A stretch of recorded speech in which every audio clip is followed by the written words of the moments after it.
2025년 8월 패션업계의 기준을 세운 잡지 보그. 그 지면 위에 글로벌 패션 브랜드 게스의 새로운 광고가 실렸습니다. 금발의 모델이 여름 의상을 입고 카메라 앞에 서 있는 이 이미지는 빛나는 피부, 아름다운 대칭, 흠잡을 데 없는 비주얼로 언뜻 보기에는 그저 또 하나의 패션 화보처럼 보였습니다. 하지만 곧 밝혀진 사실은 충격적이었습니다. 그녀는 현실에 존재하지 않는 AI가 만들어낸 가상의 모델이었습니다. 광고 이미지 구석에는 AI 생성 이미지라는 작은 문구가 있었지만 놀랍게도 대부분의 독자들은 눈치채지 못했습니다. 이 사실은 단 하나의 틱톡 영상으로 세상에 알려졌습니다.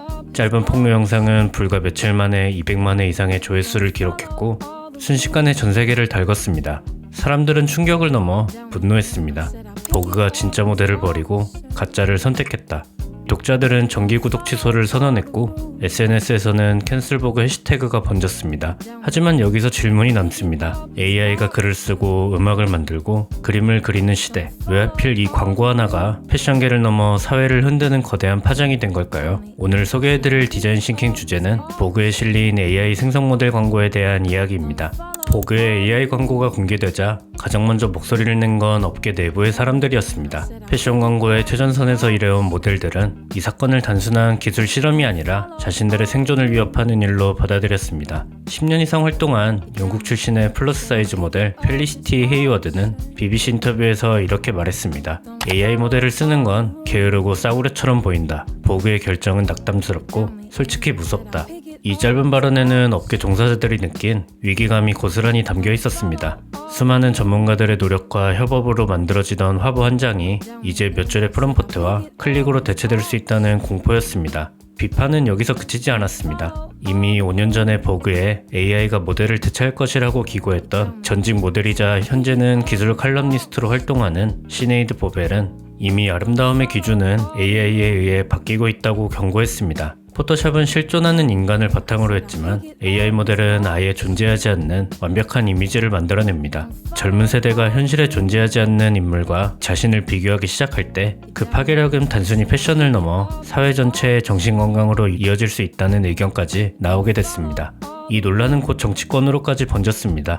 호주 상원의원 데이비드 슈브리지는 SNS를 통해 존재하지 않는 완벽히 디지털화된 몸을 통해 불가능하고 무책임한 아름다움의 기준을 만들고 있다고 강하게 비판했습니다. 즉, 보그와 게스가 선택한 AI 광고는 단순히 한 브랜드의 전략이 아니라 사회적 책임의 문제라는 의견이었습니다.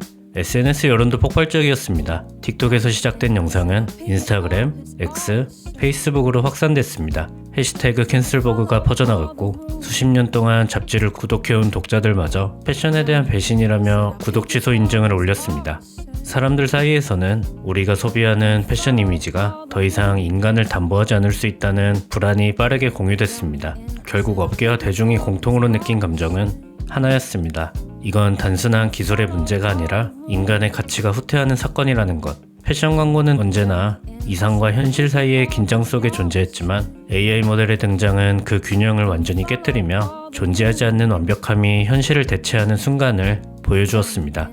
보그의 AI 모델 광고가 이렇게 큰 반발을 불러온 이유를 이해하려면 우선 이 광고가 어떻게 만들어졌는지 그리고 왜 보그였는지부터 짚어야 합니다. 이 광고를 제작한 주체는 런던 기반의 AI 디지털 크리에이티브 스튜디오 세라핀 발로라였습니다. 25살의 젊은 디자이너인 창립자 발렌티나 곤잘레스와 안드레아 페트레스쿠는 AI와 디자인을 결합한 실험적 작업으로 빠르게 이름을 알렸습니다. 겉으로 보기에는 버튼 하나로 뚝딱 이미지를 생성하는 것 같지만 설명에 따르면 실제 과정은 훨씬 더 노동 집약적이었습니다. 무드보드를 만들고 스타일을 기획하고 때로는 포즈 테스트를 위해 실제 화보 촬영처럼 사진작가가 참여하기도 했습니다. AI가 초안을 만들면 디자이너와 아티스트들이 세밀한 수정을 거쳐 완성도를 높였습니다. 즉, 이들의 결과물은 단순히 기계가 만든 그림이 아니라 기술과 인간이 결합한 협업의 산물이었습니다. 게스와의 협업 역시 우연이 아니었습니다. 게스의 공동 창립자 폴 마르시아노는 인스타그램에서 세라핀 발로라의 작업을 보고 관심을 가졌고 직접 광고 캠페인을 제안했습니다. 10여 개의 초안 가운데 금발의 모델이 최종 선택되었고 그 결과물이 아메리칸 보그 2025년 8월호에 2페이지 광고로 실리게 된 것입니다. 여기서 중요한 건 이 무대가 보그였다는 점이었습니다. 패션을 사랑하는 대중들에게 보그는 단순한 패션 잡지가 아니었습니다. 130년이 넘는 역사를 가진 보그는 어떤 모델이 표지를 장식하고 어떤 브랜드가 지면을 차지하는지로 패션 산업의 흐름과 아름다움의 기준을 사실상 선언해왔습니다. 그런 보그가 AI 모델을 실었다는 사실 자체가 패션의 패러다임이 바뀌고 있다는 신호로 읽힐 수밖에 없었습니다. 하지만 그 배경에는 산업의 냉혹한 현실이 있었습니다. 최근 몇 년간 세계 경제의 불확실성은 패션업계에도 깊은 그림자를 드리웠습니다. 맥킨지 2025 보고서에 따르면 업계 리더 중 단 20%만이 소비 심리가 개선될 것이라고 답했고 무려 39%는 더 악화될 것이라고 전망했습니다. 소비자들은 지갑을 닫고 원자재와 인건비, 물류비는 치솟고 있었습니다. 이런 상황에서 브랜드와 매체가 가장 먼저 찾는 답은 단 하나, 비용 절감이었습니다. 전통적인 화보 촬영에는 수많은 변수가 존재합니다. 모델과 사진작가, 스타일리스트, 메이크업 아티스트, 조명팀, 세트 제작비. 야외 촬영 같은 경우에는 날씨가 좋지 않아 촬영이 하루 늦어지기만 해도 수천만 원의 예산이 추가로 들어갑니다. AI 모델은 이 모든 불확실성을 지워버립니다. 한번 제작하면 어떤 장소든 어떤 스타일이든 마음대로 변주할 수 있고 촬영장이나 로케이션, 수십 명의 스태프가 필요하지 않습니다. 브랜드 입장에서 AI 모델은 비슷한 비용으로 훨씬 더 자유롭고 통제 가능한 결과물을 제공하는 도구로 보였던 것이었습니다. 그러나 문제는 바로 여기서 발생했습니다.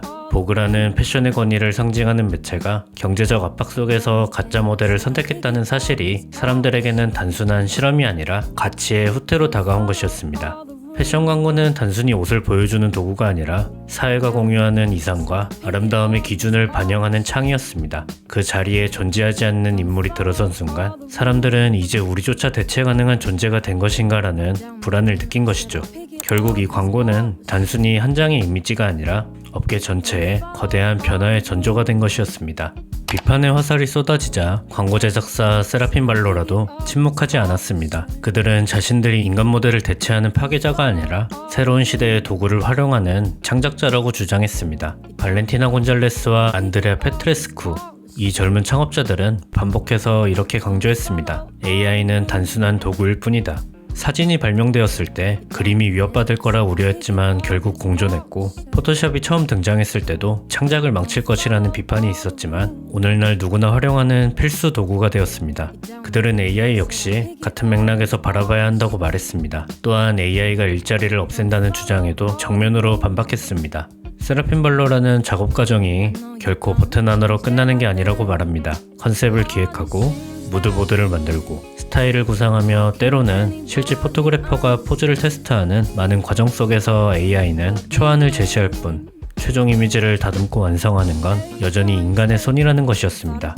오히려 이 과정에서 과거에는 존재하지 않았던 직업, 예를 들어 프롬프트 엔지니어, 디지털 스타일리스트, AI와 결합한 3D 아티스트 같은 새로운 일자리가 생겨난다고 강조했습니다. 즉 단순한 대체가 아니라 직업의 전환이라는 논리였습니다. 이들의 시선에서 보면 보그 AI 광고는 단순한 실험이 아니라 새로운 시대를 알리는 신호탄이었습니다. 기술은 이미 준비되어 있고 대중은 그것을 소비하고 있으며 브랜드와 매체는 더 효율적인 선택을 원합니다. 그 흐름을 막는 것은 불가능하다는 것입니다.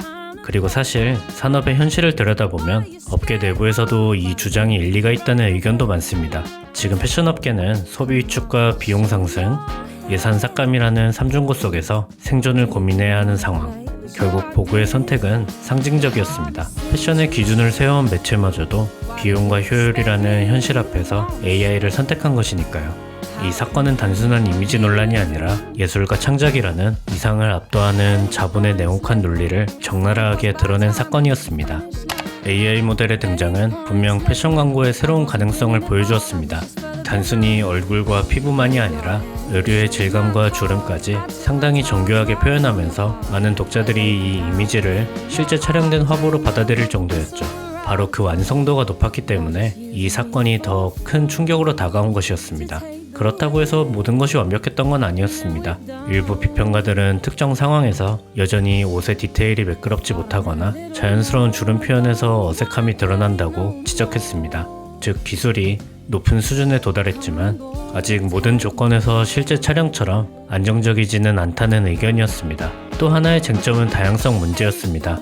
세라핀 발로라는 플러스 사이즈 모델은 아직 구현하지 못했다고 인정했고 공개된 결과물의 대부분은 백인 여성 중심이었습니다. 이는 AI가 학습한 데이터 속 편향을 그대로 반영한 결과이기도 합니다.